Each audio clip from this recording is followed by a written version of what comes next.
Hi, ನಾನು ನಿಮ್ಮ ಸುನೀತಾ. ಇವತ್ತು ಹೈ ಪ್ರೋಟೀನ್ ರಿಚ್ ಆದ ಹಾಗೂ ಹೈ ಫೈಬರ್ ರಿಚ್ ಆದ ಒಂದು ತಾಲಿಪಟ್ಟಿ ರೆಸಿಪಿಯನ್ನು ನಿಮ್ಮ ಜೊತೆ ನಾನು ಶೇರ್ ಮಾಡ್ತಾ ಇದ್ದೀನಿ. ಇದು ಬೆಳಗಿನ ಉಪಹಾರಕ್ಕೆ, ಮಧ್ಯಾಹ್ನದ ಊಟಕ್ಕೆ ಹಾಗೂ ರಾತ್ರಿ ಊಟಕ್ಕೆ ತುಂಬ ಹೇಳಿ ಮಾಡಿಸಿದ ರೆಸಿಪಿ.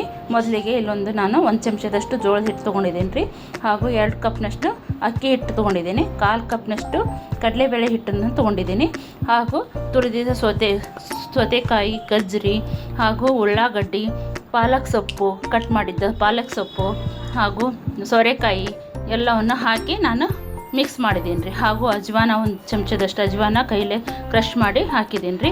ಕೊತ್ತಂಬರಿ ಹಾಕಿದ್ದೀನಿ, ಶುಂಠಿ ಬೆಳ್ಳುಳ್ಳಿ ಪೇಸ್ಟ್ ಹಾಕಿದ್ದೀನಿ, ಹಾಗೂ ಹಸಿಮೆಣಸಿಕಾಯಿ ಪೇಸ್ಟ್ ಹಾಕಿದ್ದೀನಿ, ಅರಿಶಿನ ಪುಡಿ ಹಾಕಿದ್ದೀನಿ, ಹಾಗೂ ಜೀರಿಗೆ ಹಾಕಿದ್ದೀನಿ, ರುಚಿಗೆ ತಕ್ಕಷ್ಟು ಉಪ್ಪು ಕೂಡ ಹಾಕಿದ್ದೀನಿ ರೀ.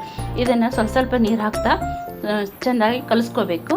ಚೆನ್ನಾಗಿ ಕಲಿಸ್ಕೊಂಡಾದ್ಮೇಲೆ ಒಂದು 5 ನಿಮಿಷ ರೆಸ್ಟ್ ಬೀಳಬೇಕು. ಅಷ್ಟರ ತನಕ ಅಂದರೆ ನಾನಿಲ್ಲೇ ಅದು ತಿನ್ನೋಕೆ ಅದ್ರ ಜೊತೆಗೆ ಕಡಲೆಕಾಳು ಪಲ್ಯವನ್ನು ಮಾಡ್ತಿದ್ದೀನಿ. ಕಡಲೆಕಾಳು ಮೊದಲಿಗೆ ನಾನು 2 ವಿಷಲ್ ಹೊಡೆಸಿದ್ದೀನಿ ರೀ, ಕುಕ್ಕರ್ನಾಗ ಸ್ಟೀಮ್ ಮಾಡಿಸ್ಕೊಂಡಿದ್ದೀನಿ. ನಾನು ಸ್ವಲ್ಪ ಎಣ್ಣೆ ಹಾಕಿ ಸಾಸಿವೆ ಜೀರಿಗೆ ಚಟಪಟ ಆದಮೇಲೆ ಈರುಳ್ಳಿ ಹಾಕಿ ಬಾಡಿಸ್ಕೊಂಡಿದ್ದೀನಿ ರೀ. ಈ ಈರುಳ್ಳಿ ಸ್ವಲ್ಪ ಫ್ರೈ ಆದಮೇಲೆ ನಾವು ಇದಕ್ಕೆ ಎಲ್ಲ ಅರಿಶಿಣ ಪುಡಿ ಹಾಗೂ ಉಪ್ಪು ಹಾಗೂ ಗುರೋಳ್ ಪುಡಿ ಹಾಕಿದ್ದೀನಿ ರೀ, 1/2 ಚಮಚದಷ್ಟು ಗುರೋಳ್ ಪುಡಿ ಹಾಕಿದ್ದೀನಿ, ಸ್ವಲ್ಪ ಹುಣಸೆ ರಸ ಹಾಕಿದ್ದೀನಿ, ಖಾರಕ್ಕೆ ಸ್ವಲ್ಪ ಅಚ್ಚ ಖಾರದ ಪುಡಿಯನ್ನು ಹಾಕಿದ್ದೀನಿ. ಆಮೇಲೆ ಬೇಯಿಸ್ಬಿಟ್ಕೊಂಡಂಥ ಕಡಲೆಕಾಳನ್ನ ಹಾಕಿ ನಾನು ಇದನ್ನು ಪಲ್ಯ ಮಾಡಿ ತಗೊಂಡಿದ್ದೀನಿ ರೀ.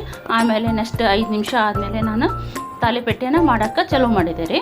ತಾಲಿಪಟ್ಟಿಗೆ ಸ್ವಲ್ಪ ಕವರ್ಗೆ ಸ್ವಲ್ಪ ಎಣ್ಣೆ ಹಚ್ಚಿ ಹಿಟ್ಟು ಸ್ವಲ್ಪ ತೊಗೊಂಡು ಇದನ್ನು ಸ್ವಲ್ಪ ಕೈಲೇ ಬಡಿದು ತವೆ ಒಳಗೆ ಹಾಕಿ ಒಂದು ಅರ್ಧ ಸ್ಪೂನಷ್ಟು ಎಣ್ಣೆ ಹಾಕಿ 2 ಮೈನು ಬೇಯಿಸ್ಬೇಕು ರೀ. ಇದನ್ನು ಬೇಯಿಸ್ಕೊಂಡು ಸ್ವಲ್ಪ ಕೆಂಪಾಗೋ ಮಟ್ಟ ಬೇಯಿಸ್ಬೇಕು. ಆವಾಗ ನಿಮ್ಮ ತಾಲಿಪಟ್ಟಿ ರುಚಿ ಆಗ್ತದೆ.